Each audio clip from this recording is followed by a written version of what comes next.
నారాయణపేట జిల్లా మక్తల్ పట్టణ కేంద్రంలోని ఎమ్మెల్యే నివాసం ముందు Telangana anganwadi teachers and helpers ధర్నా చేపట్టారు. తమ సమస్యలను పరిష్కరించాలని ఎమ్మెల్యేకు అంగన్వాడీ టీచర్లు మరియు హెల్పర్లు వినతి పత్రం అందజేశారు. తెలంగాణ రాష్ట్రంలో అంగన్వాడీ టీచర్స్ మరియు హెల్పర్స్ సమస్యల పరిష్కారం కోసం గత బీఆర్ఎస్ ప్రభుత్వంలో చర్చలు జరిగాయని, సమస్యలు పరిష్కరిస్తామని హామీ ఇవ్వడంతో 2023లో నిరవధిక సమ్మెను విరమించాలని టీచర్స్ అన్నారు.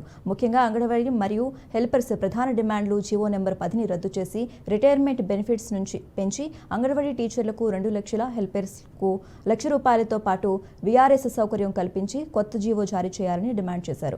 అంగన్వాడీ ఉద్యోగులను పర్మనెంట్ చేసి కనీస వేతనం 26,000 ఇవ్వాలని డిమాండ్ చేశారు. దీంతో పాటు పీఎఫ్, ఈఎస్ఐ, ఉద్యోగ భద్రతా సౌకర్యాలు కల్పించాలన్నారు. సుప్రీంకోర్టు తీర్పు ప్రకారం రాష్ట్రంలోని అంగన్వాడీలకు గ్రాట్యుటీ చెల్లించి కారుణ్య నియామకాలు అమలు చేసి ఖాళీ పోస్టులను వెంటనే భర్తీ చేయాలని సిఐటియు ఆధ్వర్యంలో టీచర్లు మరియు హెల్పర్లు డిమాండ్ చేశారు.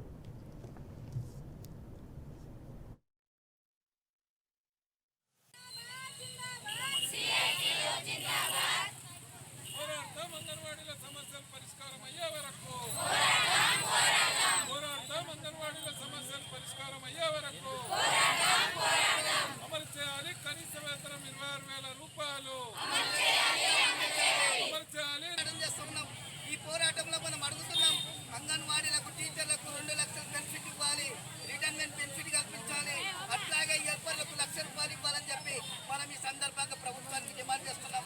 ఇది అమలు చేయకుండా